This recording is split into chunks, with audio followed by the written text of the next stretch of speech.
The Stags fought back at Grimsby to continue their unbeaten start to the campaign, but yet another injury scare at the back leaves a nasty taste, and we're not talking about the Cleethorpes fish and chips. As the transfer deadline gets closer, there's still nothing incoming, but there's A, still time, and B, Jordan Bowery. Yet another composed display from the Stags at number 9, playing at the back certainly helps to ease the worries. Tonight we'll continue the praise for the man who is absolutely nailing the 9 to 5. Plus we'll chat about the Central League fixture with Derby County, review all things Grimsby and look ahead to this weekend's visit of Stockport County. Plus, as ever, we welcome and encourage your comments, questions and opinions in the live feed as you have your say on your team. This is the Mansfield Matters Podcast, proud to be part of the talkSPORT Fan Network.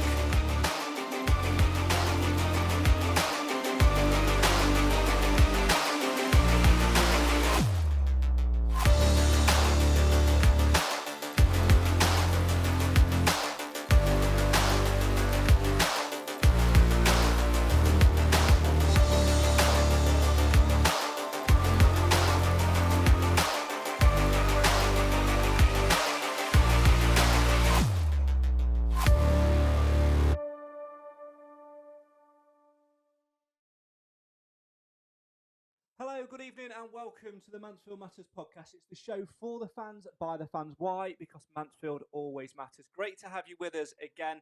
Still unbeaten, but the injuries are starting to rack up. So we've decided that we put in injured computers to bed. We had some of those last week. And we've decided to get together in person to talk all things Mansfield Town. So make sure you get involved tonight and have your say on your team in the comments. And really do get involved with us this evening. Joining me to talk all things Mansfield Town tonight, we have, let's say hello to the voice of Mansfield Town and the voice of One Call Stadium, it's Mr. Alan Wilson. Good evening. Good evening, Craig. Good evening, everybody. We've also got his partner in crime from Grimsby on Saturday. These two were seen tearing up the fish and chip joints of Cleethorpes on Saturday afternoon. It's Clive Parkin. Good evening. Good evening from one and a half of the Mansfield Massive. Mansfield Massive, is it? And joining us as a late substitute this week, we're delighted to welcome back for his second appearance on the show. I think it's second. Jim Evans, great to have you with us. Thanks for coming. Good evening, everybody. It's nice to see you. First and foremost, obviously you might notice a few different things tonight. We sat the wrong way around. Usually I'm sat where Jim is and Alan's sat where I am and other people are sat elsewhere. It's because I've got a new toy. You can see it on the screen here, which is all our different audio bits. So you might see me occasionally put these headphones on just to check that it's still working. Because I don't trust technology. It's an Etch-a-Sketch. It is an Etch-a-Sketch. So yeah, that might happen tonight. But do let us know in the comments if you can't hear us. If you can hear us and you're not saying anything, that's great. If you can't hear us, let us know. Anyway, right. As always, make sure you get involved and have your say on your team. Let us know all things Grimsby, your thoughts on that and everything else in between. Right, let's start with Grimsby on Saturday afternoon. Alan, I'm going to start with your good self. Obviously, before we delve into anything, you're a connoisseur of fish and chips. So I've been told. I need the Alan Wilson rating of Cleethorpe Chippy. 10. 10 out of 10.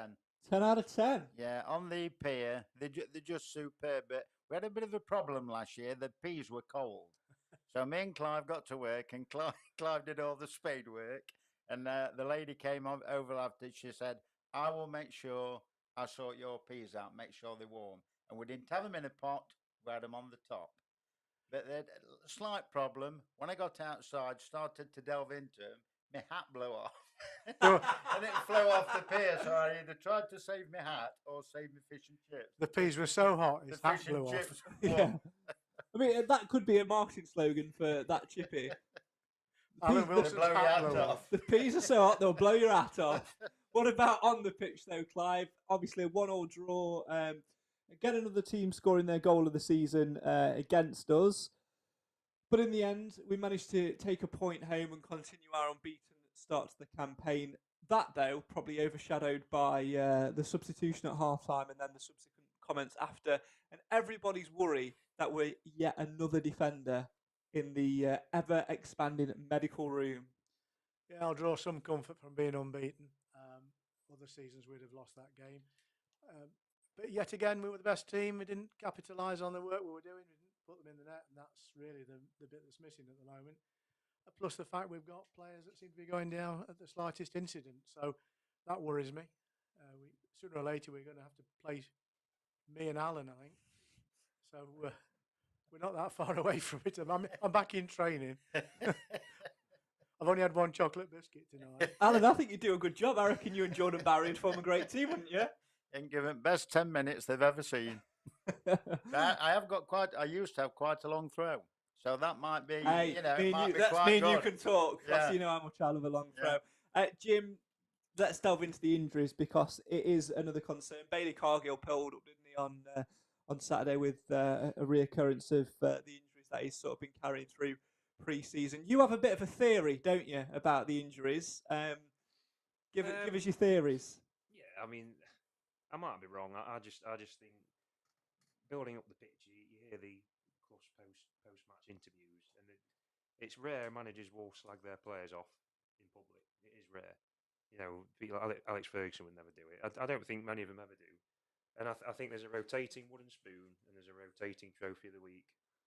Right. And I think they're so desperate not to be wooden spoon or they want to be trophy of the week that I think they end up pushing themselves a bit too hard. So essentially, in your opinion, are you saying that it's not like a training ground thing, or it's not what they're doing? It's more of a mentality thing driven by a manager who always likes to throw the occasional person under the bus. I think a bit like his dad. I think he's a bit of a maverick. There's that flash of genius in there, but I think there's also a bit of a downside as well. And I think it's very, very old school, bordering on the point of a little bit disruptive. And I think, like I was saying off camera, I think if you looked at everything training wise on paper, it's probably all totally kosher, totally 100%. No, nothing seemingly wrong. I just think it's that. Yeah, I think they end up mentally writing checks the body can't cash, without sounding cliche. But yeah, Clive, thinking of that, and on that point, you've often had a comment to say about the medical room being like massively overrun and things like that, and having lots of training staff. So it's the only medical bay in League Two that's got bunk beds. On Jim's point, though, we can't not get training wrong, can we? Well, I'm prepared to accept things that other people are better equipped to talk about than me. And if people tell me they are getting the training regime and the conditioning regime perfect because of the resources they've got and the talent they employ to bring these results, I'll accept that. But to pick up on the earlier point, something's not right because they're running onto the pitch and twanging things. Is it simply a matter to pick up on the earlier point that they're trying too hard to not to be seen as the underperformer, or is it really that they're being either over conditioned or under conditioned, or is it, as I think Mr. Clough would have us believe, it's just a run of bad luck? I mean, I felt like you were going to say, "Go, yeah, go." 3 years bad luck. You know, I just, if anything, I mean, Alfie's injury, it was knowing my knowledge on injuries. It was because it's more overtraining. It's when things are tight. I know pre-season is technically overtraining, isn't it? And I don't think they're under conditioned. I think it's more the other way. But yeah, I think it's more mentally. I think everything will be right. I think they probably have unturned every stone. And it would never be said in house while Clough's there. I think, but I might be wrong. But it's got to be something, hasn't it? There is certainly something there, Alan, because historically Nigel Clough, wherever he's been, seems to have a problem with injuries. Certainly with Sheffield United, that was highlighted by a lot of Sheffield United fans when he signed his initial deal. It was get used to the injuries. Yeah, I would say I've heard that in the past, but I personally, I mean, I might be the only one to think this, but I just think it's bad luck. I really do. Whether it's 1 year, 2 years, 3 years, 4 years, whatever. I mean, they don't do it on purpose. They might be highly conditioned and whatever, but for some reason, who knows? They're just going down like flies. Interestingly, Craig, I guested on the talkSPORT podcast yesterday, and they're a bizarre bunch of people that run that. I like their company enormously, but one of them suggested that somewhere in the stands there's a sniper. I mean, you might not be wrong, to be fair. That striker might be John Joe O'Toole desperately trying to get a game, but you never know. Well, his gun sights ought to be on a certain Mr. Clough then. It is a thing that I have to agree with you, though, Jim. I think as much as Alan says it's bad luck, I agree with you. We can't have consistent bad luck for 3 years unless you do believe in people smashing mirrors. I mean, if everything on paper is being done correctly, you'd have to say, yeah, it's bad luck. But I think when you think a bit more out of the box and a bit more the intangible side of it, I think that's, to me, is where I'd look at. But Alan's right. No player wants to be injured. No, of course not. No. But my point, again, I made it before we went on air, is that even little strains and knocks, they're not like you miss a game. You're missing 4 to 6 weeks for just about anything that goes wrong at the moment. Now, is that because players generally need 4 to 6 weeks? And probably the argument would be if you bring them back too soon, they run the risk of making matters worse. Well, we've not got a great track record there of bringing people back too soon and worsening the situation. We've only got to talk about Mr. McLaughlin on that. Macker 1.0. Macker 1. McLaughlin. Yeah, well done. I knew you were here for a reason. So, I mean, on the face of it, they brought him back before he should have been, and it just exacerbated the problem.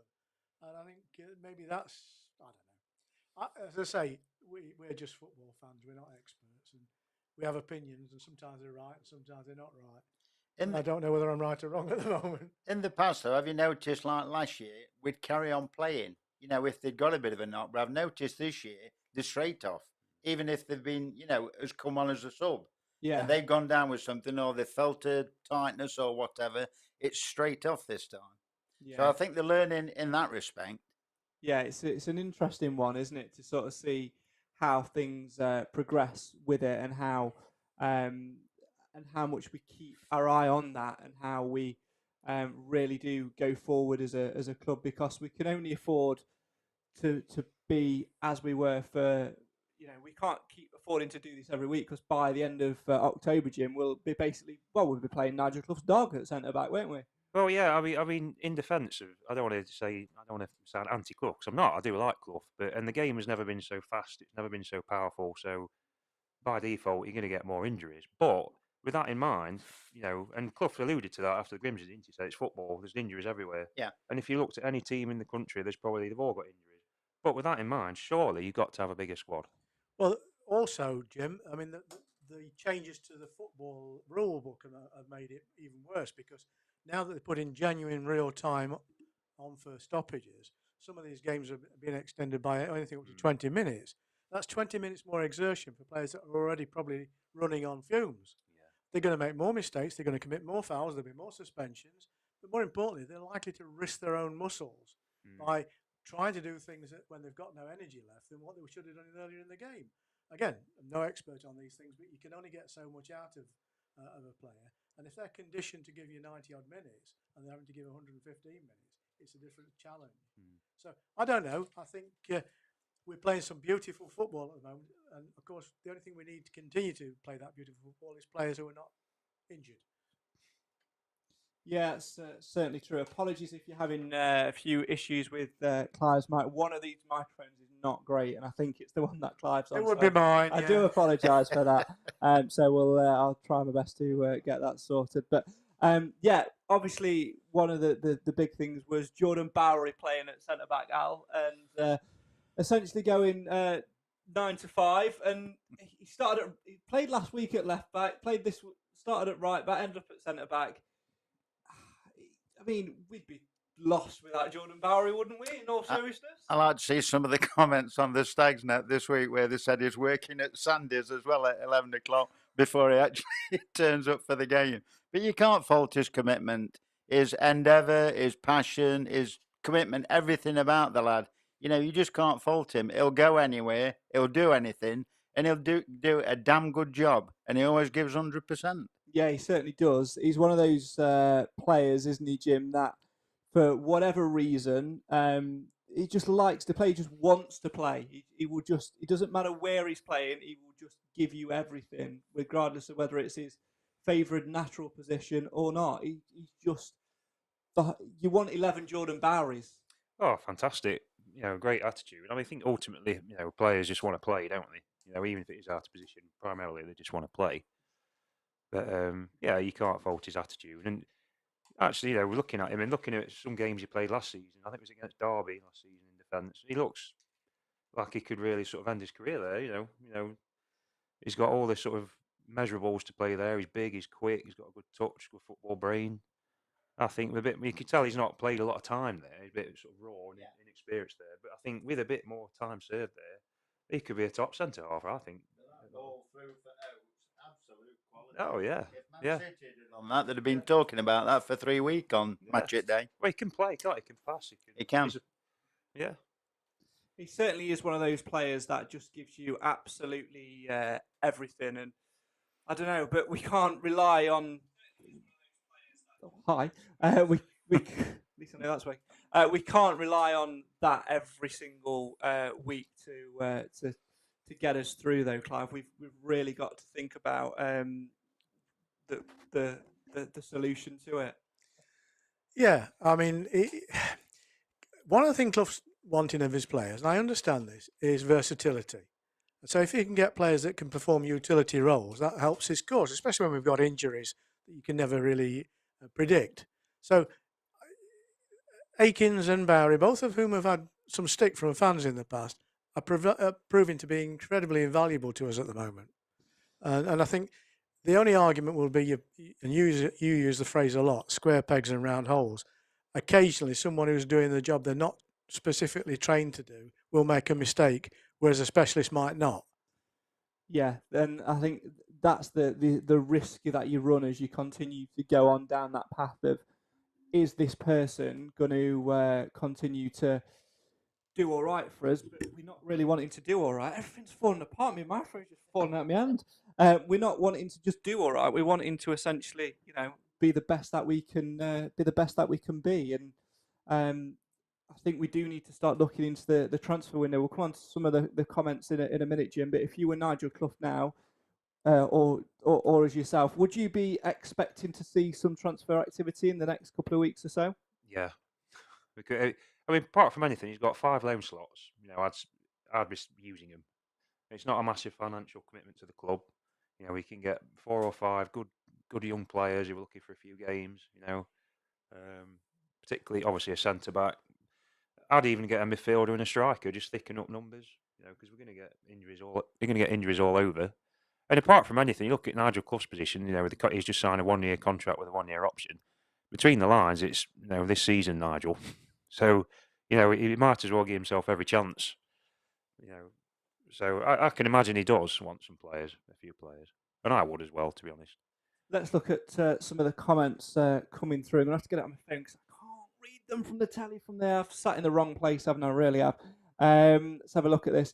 Paul in the comments says, Alan, I'd play Krasinski, was really impressed with him at Alfreton. The risky run, I mean, it's catch-22, isn't it? You're damned if you do, you're damned if you don't. You've got to blood young players at some point. I think one of the players that we spoke about defensively when we have done for a couple of seasons is that of George Cooper. Yeah, I wouldn't have a problem. I mean, there's obviously a reason why Nigel doesn't put him in just yet. Whether it's I think if you're good enough, you're old enough. I always think back to Paul Holland when he first started. He was only 18, and look at his career, how he ascended into good things with Sheffield United and all the other stuff he did.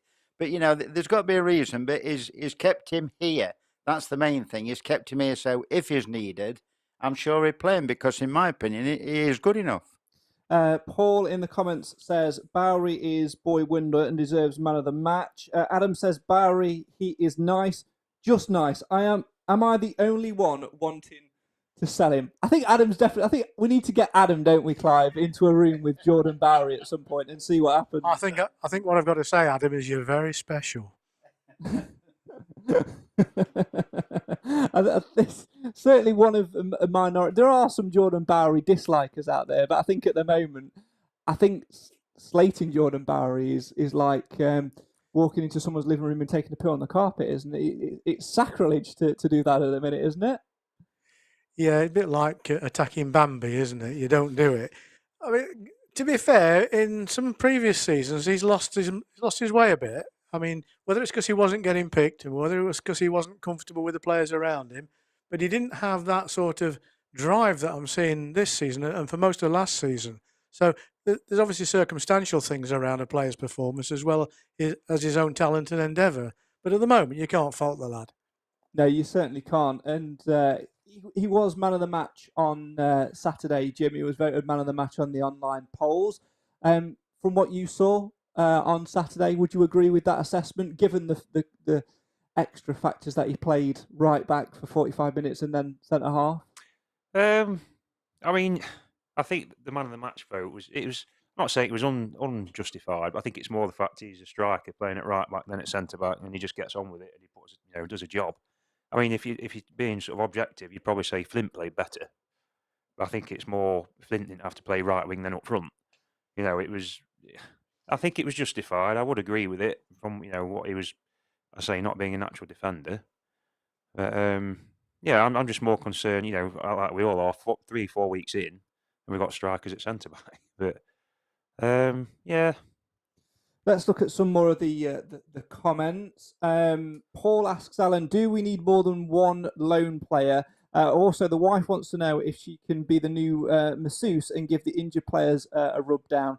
Right to the club on that one. But in terms of the loan players, I think we need one with a bit of experience. But I also think we need to trust in our academy. We're at the point now where we need to start doing it. You look at George Cooper. I know we keep going back to him. But he's such a good talent and he's well rated. I know that there's a few clubs sniffed about for another loan move for him, but maybe this is the time. You've got someone like Aidan Flint in the building. You've also got George Williams, who will come back from injury in the next couple of weeks and get some minutes under his belt. I don't think it'd do any harm. I think essentially George Cooper at the age and position in his career that he is now is essentially where Riley Harbottle was last year when he came to us, needing football. And good luck with that one, Donna. I hope you pursue your career as a masseuse. But I would definitely get one in. I mean, he's after one from the Championship, isn't he? A youngster from the Championship. But they can't agree. They've got to do a fairer deal on Mansfield's part. But I think one would be all right, and you utilise what we've already got. Jim, what about you? Would you agree with Alan and say it's one and utilise what we've got? I would make use of the loan slots. You're not really paying a transfer fee. Even if it's 2 or 3, just to, because we will get injuries elsewhere. You just know we will. And once that window's shut, you have got what you've got. I would get one in each department.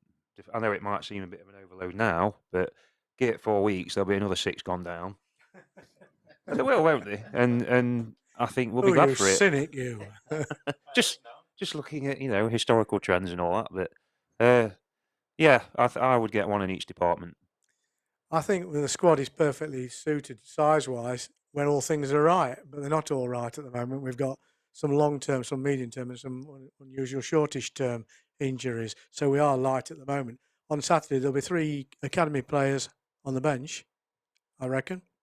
So that's probably a good thing. If we can get on top of the game and give them a blood in, I think that's not a bad idea. But of course, we need the others to get us in the lead. We had to fight hard last time we played Stockport at our ground to get the win. Keep your comments coming in. There isn't a player on the pitch that won't make a mistake. It's what you do about it that matters, says Robert. Adam says he's SH1T on our pitch time and again can fault him and emphasise the can. People not agreeing with Adam. I think he's on a one-man mission. Ironically, in his predictions this week, he'll probably go with Bowery as man of the match. So there you go.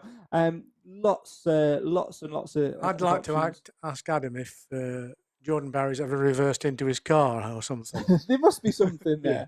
What's your general assessment of Jordan Bowery, Jim? I think he's a good footballer. I say the measurables, the height, the pace. He's got a good touch. The football brain. He's like a Swiss Army knife, isn't he? You can put him in any position, he'll do your job. The one thing you'd say about him is he'd have probably he started Aston Villa. He's played for. I've met him. I've met him at a golf course actually, and he's smashing bloke, really nice bloke, and that's no discredit to him as a human being at all. Quite the opposite. But I think sometimes a bit too nice. Is there a thing of being too? Yes. Is there such a thing as being Yes. too nice? Is there? You look at the players who have had top careers, like they've got a bit of an edge. Roy Keane, Ian Wright, Alan Shearer even. I think sometimes, on the pitch. I mean, not everybody would agree, but I think sometimes he's had a bit more of an edge to him. He'd have had a bit more of perhaps a more... I tend to disagree with that one, Jim. I'm thinking Gary Lineker. Well, there's He had always an a top exception, career and he He's was a now nice chap, never got booked. Match of the day, had a poo on the pitch, and presents sitting on a fortune. Yeah. So it's not all bad. Yeah, obviously there's exceptions to the rule. And I was thinking Gary Lineker before he said that, Yeah. actually. But I just get the impression if he had a bit more... I don't know, just sometimes just think a little bit too nice, but that's just my opinion. Well, we'll wait and see. Keep your comments coming in and have your say on your team. Still to come, we're going to start talking about Rhys Oates, who seems to be hitting his form again. We'll talk a little bit more about that Grimsby game, what happened on the pitch, as well as things off it. We'll look ahead to all things Stockport, and we'll talk reserves as well. It's not going well for me, is it? These last 2 days have been a nightmare. We're going to take a bit of an extended break. Usually we have a 15-second break on the video version, but I've got one of these, which I need to swap with one of them. So, yeah, it is. So I'm going to try and do that in the 90 seconds that I've got on this video. So stay tuned, and we'll find out what happens. What I'm going to do is I'm going to hand that to Clive, and I'm going to talk for a minute, and he might unplug the cable at the bottom of that microphone there. He might unclip it, and we might get a little bit ahead. So keep your comments coming in. Have your say on your team. Press that little button thing in at the bottom. Alan's got it. There you go. And then you squeeze the thing together, and then it works. Honestly, who'd have thought? You know what? Many other podcasts in our division, they go pre-recorded, and then if anything like this happens, they can edit it out. What do? We go live. Do you know why? Because Mansfield matters.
Welcome back to the Mansfield Matters Podcast. It's the show for the fans, by the fans. Nobody noticed that, right? Absolutely nobody noticed. What was that then? What? I don't know. Try speaking for me.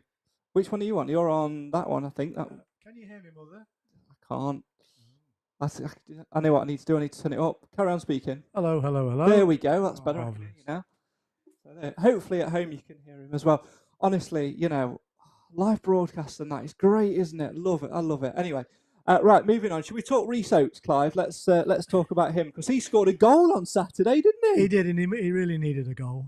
The lad only gets rewarded by scoring, so I think I was pleased he got it, and he worked hard to get it.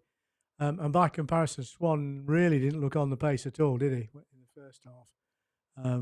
Whereas Oatesy came out firing, and that was good, because it generated a fair amount of vigour in the team as well. Yeah, it certainly did. Vigour. That's the Vigour. Oh, is that a buzzword now? Is it? vigour. You're adding vigour to galvanised, solidified, toxicity. Was there any more, Al? I can't remember if we had any more. No, I don't think so. Not yet. Anyway, we're all feeling galvanised that we've Jim, come on. Come on. Got one job. We're all feeling galvanised that we've got Clive's microphone back on. And there we go. We're all over the place. This is great. We'll chalk this one off as the worst podcast of the series. I think so far. no, perversely, it's the best. That's it. Chaos. We shouldn't have called this 9 to 5. We should have called this episode Pure Chaos. Right, Alan, Reso, Yes.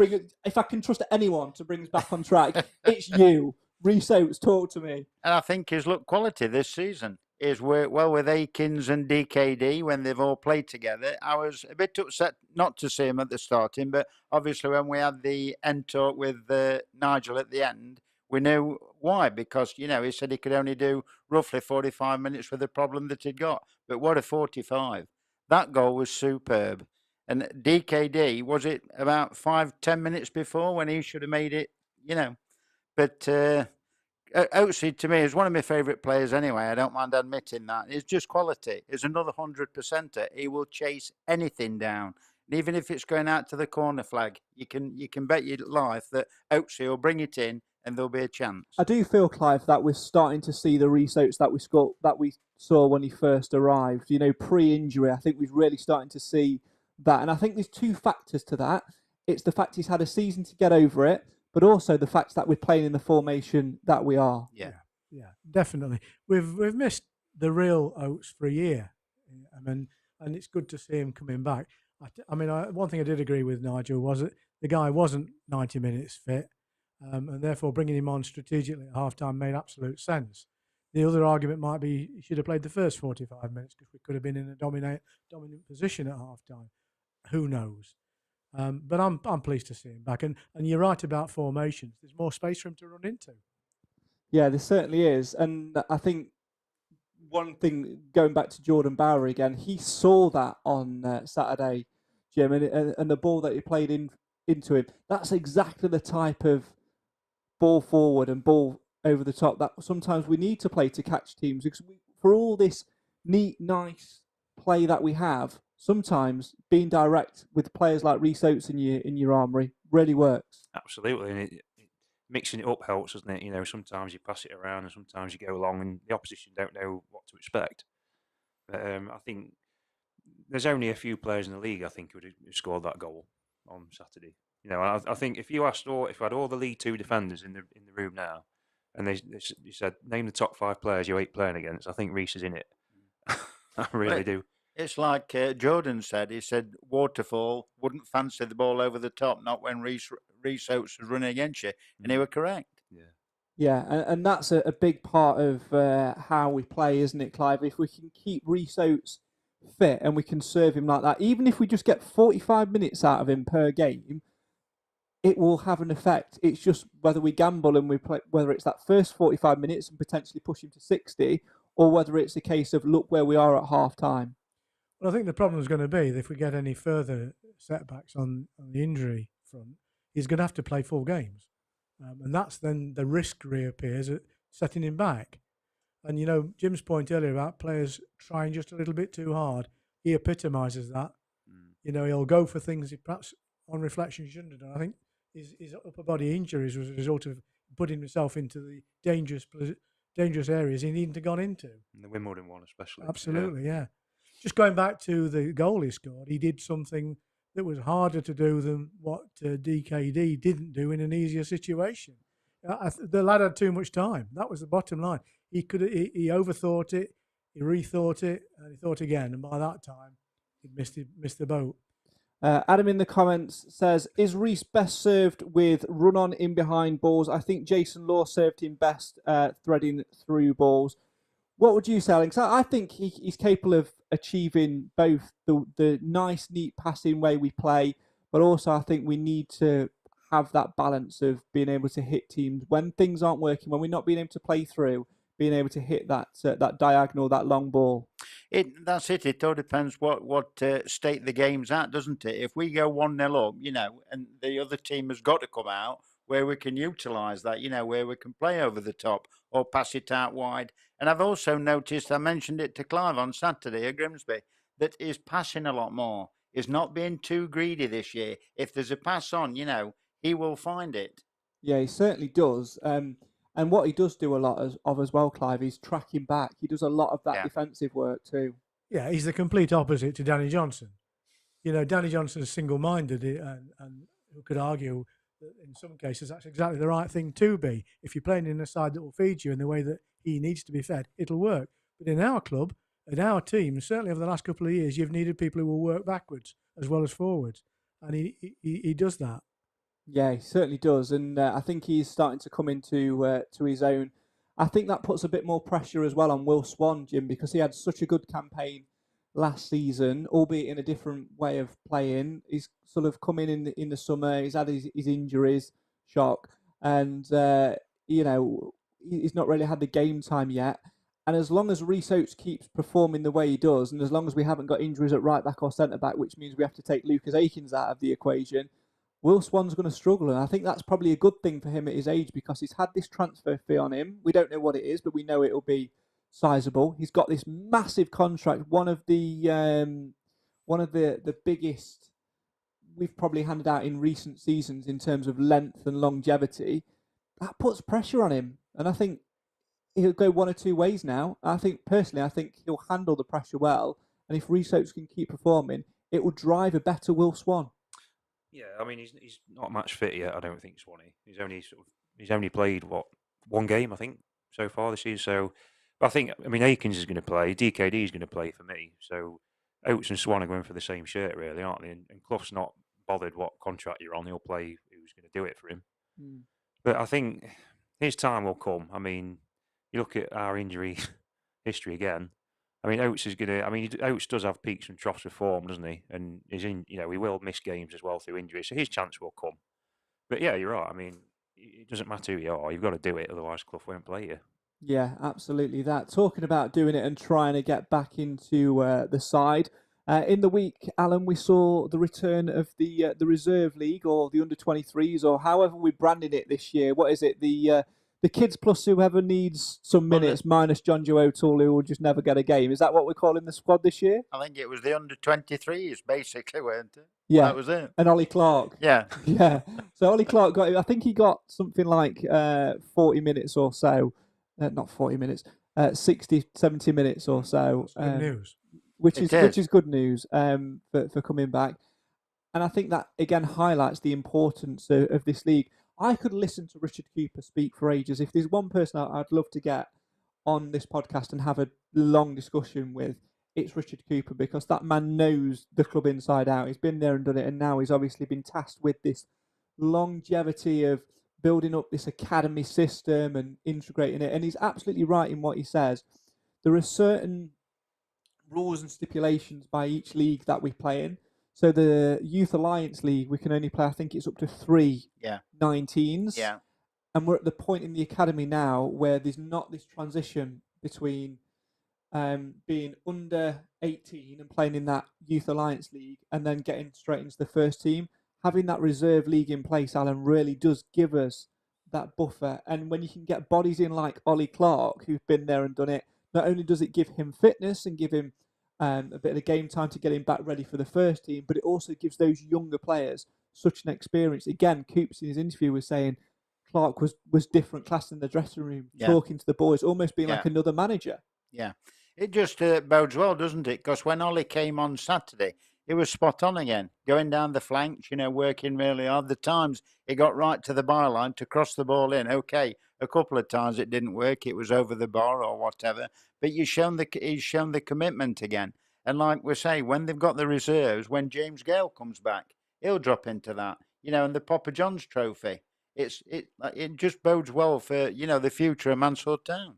Yeah, and I think another thing, Clive, with it as well is like you were saying there, getting Ollie Clark back is a priority, because we almost missed a few bodies in midfield second half. We had to make some changes, didn't we? Was Stephen Quinn who went off at half time, and Ollie Clark in that left-hand side role looked even better. And we were saying, a couple of weeks ago, Ollie Clark looked like he was, not quite there, not at the races, not ready for it.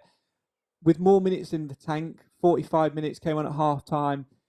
It turned a light on in his head that he needs to perform, and I felt that he had one of his best performances in a while on Saturday at Grimsby. I thought so too. I think he's not quite there, but he's getting there. I think he'll certainly play a role on Saturday because that's progression. Quinn, he went off with a knock, but let's be fair, we've not really been expecting Quinn to do more than half. Anyway, he's had to because of circumstances. Yeah. So we do have to recognise Quinn is almost yesterday's man. He is doing a great job when he's on the park because he brings a certain Quinness to it that nobody else has got. And apart from, he's a little bit of a risk of cards. He's a cracking player to have. It's a bit like our Barry Bannon. You know, the team can work around him, and he has vision. But in my world, our midfield benefits from having Clark and Maris, and the new blonde lad. What's his name? Aaron Lewis. Oh, is he Lewis. He's one of the injured ones, isn't he? Yeah, I don't know Yeah. if he's injured at the minute. excellent. He looks like he's the part, you know. Yeah. And then of course you've got the guy we got from Swindon, Lewis Reed, yeah. So we've actually got some really good ball playing midfielders, and that's what I said earlier. We're playing some lovely football. Yeah. We really are. And everybody that we've played is saying the same thing. It's the word's getting out that we are a footballing side, and even if we're not getting 3 points every game, at the moment, I think we're going to be everybody's fear this year. Yeah, I wouldn't disagree with that, Jim, because once you've got everybody fit, Nigel Clough does have a bit of a headache, regardless of our thoughts on the approach and the injuries and saying we're getting 4 a week or whatever. There will come a point where that reserve league is going to be needed even more, because if you look at how the season maps out, if you get through the Carabao Cup, you probably get to the second round, maybe third round if you get a little bit lucky. Then you've got the Papa John's Trophy in the group games, but they're spread out at sort of like one a month, so you don't really get too much in terms of regular fixtures. So having that reserve league there, which I presume will work out at once every 2 or 3 weeks, but once you add that into a calendar alongside these cup games, it almost means that there is a fixture every single week for these players to develop, and that's going to be critical. One thing I couldn't get my head around, maybe it's because he wasn't ready for it yet, or maybe because Nigel Clough didn't want to risk him and risk a further setback. I would have thought that I think it must have been Tuesday when we played the reserve game, I'd have thought George Williams would have got 45. I've heard he's injured again, isn't he? Is that right? Or we've had a knock. So I've heard. I don't. It might be wrong. Yeah, I mean the reserve league. It's good for keeping players feeling involved still, isn't it? And say happy, but happier than not playing at all, and keeping them fit and sharp. And of course, it gives us an extra chance to watch a game, doesn't it? Yeah. I'd have thought. Well, there's You was it you, Clive, or was it you, Alan, that asked earlier about the potential location? Yeah, I was a bit surprised it was played effectively behind closed doors. I think they're missing a trick. I think if you got back to the old-fashioned system of having a midweek reserve game, they always used to do it on the main pitch and sell a few tickets for it. Well, they weren't tickets; they were I think turnstile clicks in those it was days. at Derby though, wasn't Yeah, it? I think the issue is it's obviously, I think it's the age of the group. I think realistically, you're not going to have many who are over 23. So I think you're going to be looking at under 23s, which means it's built into the weekday, which means the youth coaches can take it. I think we will more than likely see our games played at the RH, potentially behind closed doors, although I'd like to see supporters being able to go and watch. I remember when it used to be around, Jim, we used to actually do almost like a mini tour of the local non-league grounds. Clipston, we'd used it a couple of times. Forest Town, Rainworth was one. There's plenty of venues we could use and support local clubs and therefore not have too much of an impact on the training facility as well. I, for one, would love to be able to see these games. Any of our home games, we should do our utmost to get them as nighttime fixtures, even if it's a 6:30 kickoff. Yeah, absolutely. I think us Anorak fans, because I think we all are, aren't we? I'd be well into it because you get to see, the young players, the coming through players, the players that we take an interest in, and I think it's free for season ticket holders as well, isn't it? Last time, reserve. I think. Yeah, they I were. think it used it to is. be, yeah. They were, yeah. So yeah. I think it's got to re-emerge as a viable proposition. At the moment, I think it's a bit of toe dipping going on by the EFL, but I think we it makes absolute sense to have somewhere competitive for fringe players to exercise their skills. Absolutely. Let's go back to some of your guys' comments. One comment early, get ready on the bell. You're on bell duty, Jim. Every time we mention DJ, we should ring the bell, says Paul. So DJ. There we go. So we do. The bell's getting overused. It's not been used for a while. We're bringing it back tonight. Bringing it back. Another comment was from Adam, and it's surprisingly not about Jordan Bowery this time. And he asks, is the biggest loss not Aaron Lewis and Callum Johnson in the Triangle Trio League, including Lewis Reed? They were sublime. I have to say, as much as I didn't agree with his Jordan Bowery comments, Clive, I completely agree with that one. Yes, I mean, it's part of the abundance of riches we've got when they're all available. I mean, yes, you can play lovely triangular football, and if it has an end product, I'm all in favour of it. I have a pet hate about wonderful passing triangular sideways, backwards football that goes nowhere, which to me is what the Premier League is all about. But I think he's right. We have these little groups of players. If they're all available, they play intuitively with one another. I've always said it's important that our back line and the goalkeeper have an intuitive relationship. And that only ever happens if it stays the same. Of course, when it gets disrupted, you have these problems. But the same with midfield. Absolutely. I mean, we have enough midfield talent to walk this league. Unfortunately, we need a few more because of the injury crisis that we seem to be swimming through all the time. Yeah, we certainly do.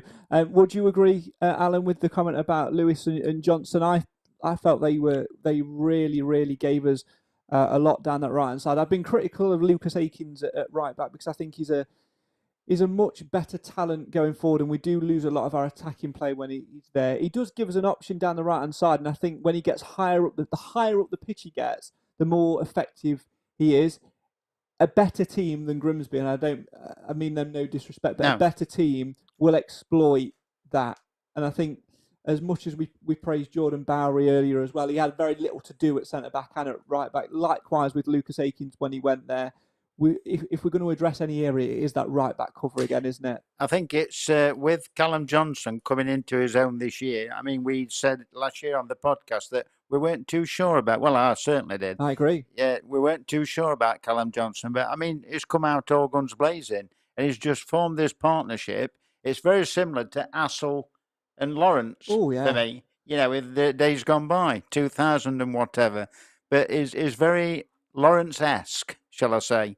Mr. Lewis is, and they've played really well. And I've been quite surprised and quite pleased about how Callum Johnson's gone on because, you know, he goes marauding down, he's not frightened to take a man on, and if there's a proper pass there, he'll use it. Yeah, he certainly will. I think what Adam has said in the comments there, Jimmy, is right. I think one of the biggest losses is not necessarily Alfie Kilgore, like we sort of said last week. It's a massive blow, and it's great to see him, you know, active on social media and sort of sharing his journey and keeping involved with the fans. But it is that right-hand side that's a critical part of how we play. And as much as we talk about centre-backs, we need to know the extent of George Williams. We need some clarity on that because I think that does play a pivotal part of our plans. I think it's the right-hand side where we need cover because we just have to keep that momentum flowing. We can't take one step forward and two steps back, surely. No, and he made us look very solid, didn't he, Aaron Lewis, down that right-hand side. I mean, there's other players who could play there, like Maris. But no one's got it down to a T, I think, this season, like Aaron Lewis. He really made us tick. He was like sort of the right-handed side to Quinny, I thought, you know. But what can you do? It's just the injuries again, isn't it?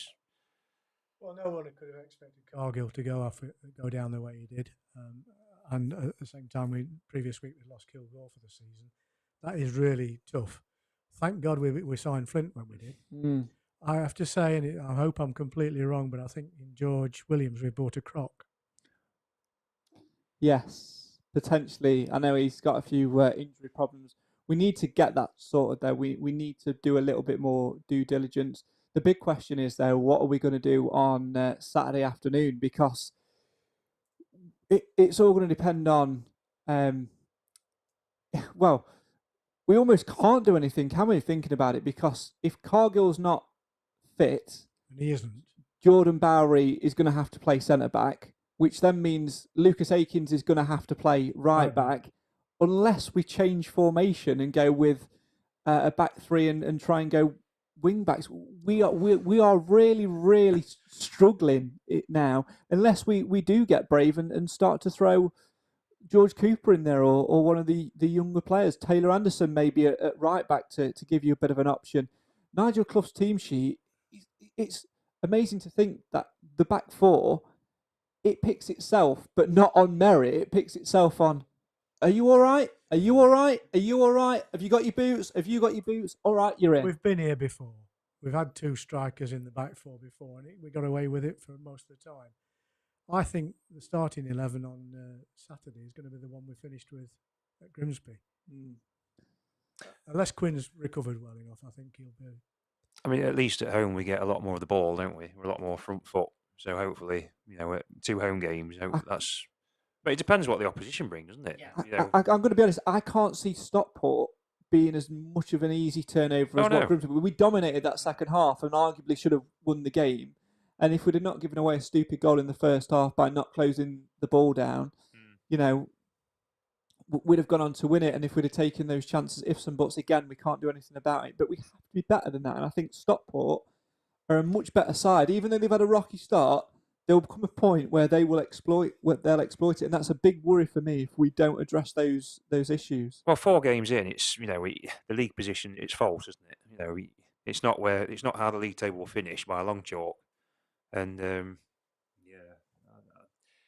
I just think if Stockport come in have a real go at us, then these it's going to undo us. I think our best chance in the next 2 games is play to our strengths, be front foot and attack, and keep the ball away from our defence. Yeah. And because our strength is just going at teams and creating chances, shots on goal. Just do that. If only we'd have kept Kieran Wallace. Just saying. Or naughty. It'd be nice. It would be nice to see Cooper at the side of Flint, Bowery right back, leave Aitkins up front where he does the most damage to work with Oates and DKD. And if Cooper is then struggling, you can change it. You can change it. Yeah. Why have a youth system and have spent time and time again sending him out on loan and developing if you're not going to chuck him in? Sometimes it does feel like we're just putting these youth team players on the bench for make up the numbers. Make up the numbers. You've got to presume, and I think confidently assume that the coaching staff and Clough are looking at these combinations, putting Cooper in the position, and making decisions based on what they think is the strongest option. I don't think it's prejudice. I heard someone say the other day, Clough doesn't like young players. Well, he was a young player himself once. You have to get players into a system where they develop. If you don't like young players, why bother with an academy? Ultimately, we have a production line. It's not been very fulsome so far. Sooner or later, we're going to want to return on that production line. I think Cooper is a perfect example of where that might be. The time is now. Absolutely. The time is absolutely now, because as well as Saturday's game, you've also got a midweek game at Hillsborough to contend with in the second round of the Carabao Cup. At Sheffield Wednesday. Be a lot different to when we went in the FA Cup, Jim. They've got injuries as well, haven't they? They've got injuries as well, like Alan says. Yeah. They're obviously up a level now from where they were last season when we played them, albeit with a different manager, and they've got stuff going off behind the scenes with the ownership and stuff like that. It's not a happy ship to sail on at the minute, but at the same time, we've got to get through a game. Yeah, I mean, they've lost their first 3 games, so they're not going to have a lot of confidence. Again, I'll just go and do our thing, just, unleash Oates if he's right, and just go for the throat. Yeah. Yeah. I don't see Sheffield Wednesday playing their strongest side. I don't say. I don't think they can. Yeah. Well, the other school of thought is they need to get some confidence, don't they? And a good cut run is brilliant for that, you know. But I also would argue, and this comes back to a comment which someone's put, which we'll come on to in a minute, that we need a good cup run. We need a cup run better than them financially, because we are at the point now where we have invested in a squad who is capable of playing at League One. This squad that we have now is capable of not just playing at League One, but competing competitively at League One at a good standard. But we have to get there first. And if we don't, those bonuses, those things like that, those little contractual things, those clauses about them not getting promoted and being able to leave, all of that sort of stuff, which will be in there. I can guarantee there'll be 1 or 2 players that have those clauses in there. We have to get a cup run to sustain that and to be able to bring players in and cover these eventualities. The comment I was referring to was from Paul, which said Clough doesn't want to spend John's money. My other thing would be, we've spent it. I think we've spent what the budget is, and we need to spend it more wisely. And I think we need to utilise these cup runs. And I think if we do have a good cup run, Alan, I think one of the things will be Radford will go, the money that we've accumulated from here, absolutely put into the transfer market. I don't know what the prize money is for the Carabao Cup. I do know, or it used to be a couple of seasons ago, that it was, I think, 10 grand around for the Papa Johns, or 10k for a win in the Papa Johns in the group stages. That money, it realistically does pay a player's wages. Take your teeth out. It does, and it goes hand in hand as well. A lot of people say, oh, forget the cup or whatever, you concentrate on the league. But why can't you have either running side by side, league and a good cup run? Especially when you've got the squad size that we've got as well. It bodes well, it bodes confidence, and you keep, and it gets people wanting to play in the team, you know what I mean? I know we've got injuries and whatever, but people will want to keep putting the good performances in. And like I've always said, if we get that early goal, watch out. Because somebody's going to get a good spanking one day. Yeah, hopefully it happens on Saturday. Clive, cup runs, talking about the prize money there and everything. I think there is as much importance on getting a result there on Tuesday as there is on Saturday, given the fact that we need another player in. Yeah, nobody wants to lose cup games. I mean, if I had to choose between a little cup run and getting promoted, I'd go for promotion every time. Yeah. But you're right, to run alongside it. Success breeds success. If we can get through the next round, then we've got the glory of Barrow away or Harrogate away for the one after that. Well, I try to contain my excitement a little bit. But yeah, I mean, last time I went to Sheffield last season, we gave a good account of ourselves. By many measures, we should have won that game. It was only when they brought Bannon and Smith on that the game turned towards the end. But we did very well. If we can play like that again, I'll be quite happy. Yeah, absolutely. Obviously, got to get past Stockport first on Saturday afternoon. Their fans aren't very enthusiastic, I can tell you. I was going to come on to that because, like you said earlier, you guessed on their podcast. Didn't you? I mean they're a bit like me, cynical. I mean they think the club is nowhere near ready for what it's got to do this year. But I did remind them they started last year off poorly and ended up being very viable towards the end. But Challoner isn't everybody's favourite manager at the moment, and I think they've got some injuries of their own. But of course, they've also lost 2 games already. Did they not lose some key players in the summer as well? I think they did. Yeah. And losing the playoff final never helps, does it? No, look at us. They've been well down the pecking order, like Nigel said, weren't they? They're not going to be as far forward as what we are. It is a hangover, isn't it? Physically and mentally and emotionally. And I think it's one of the reasons we were a bit blunt last year. Yeah. Well, I did say to them, we had the situation last year where we're in the playoff final, therefore we had a very reduced pre-season in which to get players conditioned to play. And therefore, with the legacy of that, we've had players who weren't quite fit and took easy injuries in the early part of the season. This year, on the other hand, we've had a gloriously unimpeded close season. And they're still bloody injured. We've had more pre-season matches you can shake your stick at, and the players have come 100% conditioned and all got injured. Yeah. So you can't draw too much into it. I do think we are in a better place this year than we were last year. That's the positive thing. Yeah, absolutely that. Jim, I'm going to prepare you for a task because like we mentioned at the top of the podcast, we've switched seats this week for all this audio stuff. Apologies if there's been some little bits of stuff. This arrived this morning, so I've only had today to play with it, and thought I'd throw it in at the deep end. So we'll get it right for future weeks. Because we've switched around and I'm no longer near the paper and the pen, I'm about to do a section in the show which everybody loves, and Alan Wilson still needs to record a better jingle for. It's called Podcast Predictions. So if you'd like to grab some paper from that printer just above you there, sheet of paper, and I'm going to move away from the microphone to throw you a pen, and Alan Wilson is going to make up a jingle on the spot. Oh, yeah. There's nothing wrong with your jingle. I don't know what the problem is you've got with the jingle. It's fine. Well, It's just Nothing wrong with it at all. It's just that you are the jingle king. So, so there you go. So, Jim, you're going to be tasked with writing down this week's podcast predictions. Whilst I play whilst I play the jingle, you can write yours down. So will they win, lose or draw? And what will be the score? It's the guessing game that brings you zero fame, but to be the best you must outguess the rest. So will they win, lose or draw? And what will be the score? In the League or Cup, you just make it up, because they're just works of fictions. It's podcast predictions. Will they win, lose or draw?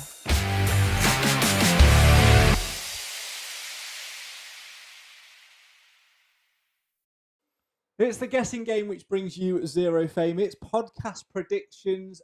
We will, I know I said this last week, but next week we will have a table update. Ben, who does all the stats and all the scoring for it, is actually on holiday this week, so I've not got the latest up-to-date ones.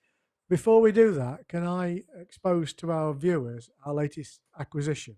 Of course, yes. Would you pass that to me? That picture. I was very lucky on the SSA coach to Grimsby. I've won that. Many of you have seen this picture before. It's done by a local artist whose name is just a little bit lower. Just go back to the camera. That's it. Lower there. Now up a bit, up a bit, up a bit, up a bit, up a bit, up a bit more, a bit more, up a bit higher, and stop. That's absolutely perfect. So Alan got it. Don't leave me.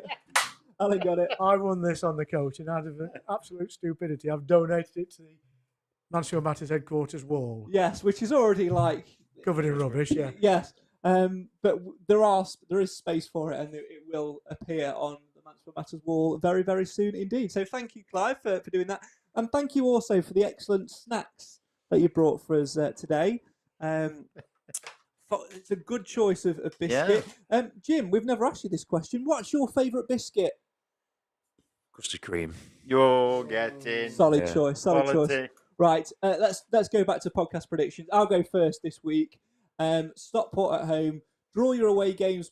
You've got to back it up by winning your home games. I am going to go for a 3-1 win, because we will concede a goal again, and it probably will be one which has been hit from the halfway line, overhead kick with the striker's left testicle. Goal of the season contender. 3-1 win. Man of the match. I am going to go for Aidan Flint. I think he's going to pop up and score a hat trick. I think he's going to score all 3 goals. It's going to be the perfect hat trick. It's going to be right side of his head, left side of his head, and then off his arse. So there you go. Clive, you're next. 2-0. Man of the match, Akins. And Alan Wilson. I also go 3-1 to Mansfield, and I think the man of the match this time will be Reece Oates. And Jim, you were writing yours down before, so you can come back to the microphone and cheer all. Yeah, 2-0 win. Man of the match, Flint. Excellent work. Don't forget, if you want to get involved with podcast predictions, you can do so. The link that you need is in the description. You must do so no later than 1 hour and 1 minute before kickoff on Saturday afternoon. And if you want to, you can also get your Sheffield Wednesday guess in there now as well, because we've done it differently. So you literally just go on and you select the game that you want to do your prediction for. And as long as you do it 1 hour and 1 minute before kick-off of that particular game, it all counts. And Ben will do all the scoring and stuff. And on next week's podcast, which will probably be next Thursday, we will reveal the table at the end of the month. Right. Are we not forecasting the Wednesday game? I mean, we can. I didn't think of that, to be fair. We usually just do it in the chat. Shall we do that as well? Well, let's do that as well. Get your pen out. Get your pen back out. Draw a line under it. Make sure you write Sheffield Wednesday. Clive, as soon as you wanted to forecast it, let's go. Just before I forecast, what's the result of the draw? Do they have to go to penalties? Yeah, straight to penalties.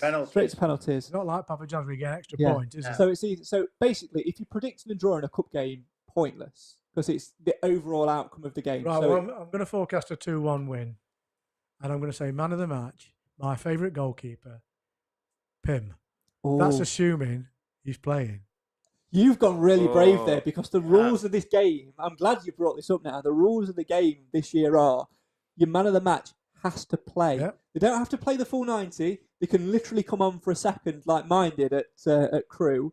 But listen, who won the Prediction League last year? You did. I've nothing to prove. Yeah, so I think, to be fair, I think it's a fairly safe assumption that Scott Flinders won't get a game. Well, Scott Flinders will get a game He'll in play Tuesday. the third game of. No, he'll play Tuesday. You think he'll play Tuesday, which makes your Well, man he of the does, match but, predict. you know. You do realise what happens if your man of the match doesn't play, right? I'll burst into flames. No, you lose points. Noble drop off. Well, you lose points. You do realise that, right? I've committed. Yeah, you have. There's no taking it back now. Alan. I also go with a 2-1 win Mansfield. My man of the match, George Maris. Oh, okay. I mean, Jim, I'm going to come to you next because I'm still deliberating whether I'm going to gamble or not on my man of the match. Gamble. Just for content's sake. 1-0 win. Aidan Flint. Oh, okay. Safe bet that Aidan Flint will play. Are you related to Flint? No. But just remember, Jim, you can only do it 3 times on the trot. What, Yeah. the same That you have to- Yeah. same player? Well, No, same prediction. Same So prediction. you can literally pick Flint every week if you want, but some other part of your prediction has got to be different. Right. So you can say like, what was your first? What was your first one for 12 Saturday? on defeat. What was your first one for Saturday? What was your one for Saturday? 2-0 win. So yeah, it's safe. It's different. So it's Yeah. fair. But if you'd have gone 2-0 win for the Sheffield Wednesday game with Flint, the same as you did Saturday, you could only do that one more time before you got a sanction. This comes under the category of unnecessary complications. It does, yes. And I take absolutely no responsibility for this because it wasn't me that came up with the rules for this year's game. So there you go. You've just done your prediction, haven't you? Yep. For Sheffield Wednesday, right? I am going to be not controversial. I am going to gamble. I am going to go for a Mansfield win. I am going to say that it'll be narrow, and I think it'll be 2-1. My man of the match, Scott Flinders. Oh, one of us is right. One of us is going to lose points. One of us is going to lose points. So do feel free to get your predictions in via the link in the description, as we say. Right, that's almost all we've got time for tonight. No points on offer for this one, but let's have a little sweepstake because just for tongue-in-cheek's sake and for content, which player is going to get injured on Saturday? Jim? Oates. Clive? Nobody. Alan? Oh, you beat me to it. Nobody. Oh, I'm going to go for... Actually, no, because if I say it and then it happens, then I'm going to get blamed for it, aren't I? So I'm also going to go nobody. And if Oates does get injured, it's all on Jim. As simple as that. Thanks so much, as always, for watching. This is the show for the fans, by the fans. Why? Because Mansfield always matters. We will see you next week as we talk all things Stockport, Sheffield Wednesday, and transfer deadline day looms. Thanks for watching. We'll see you next time. Good night.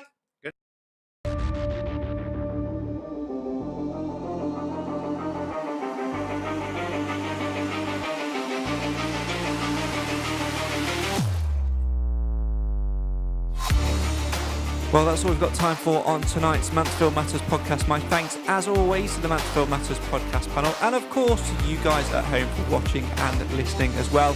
Make sure you continue the conversation throughout the week. We are at MTFC Matters on all things social media. And don't forget to play along with podcast predictions. The link that you need is in the description right now.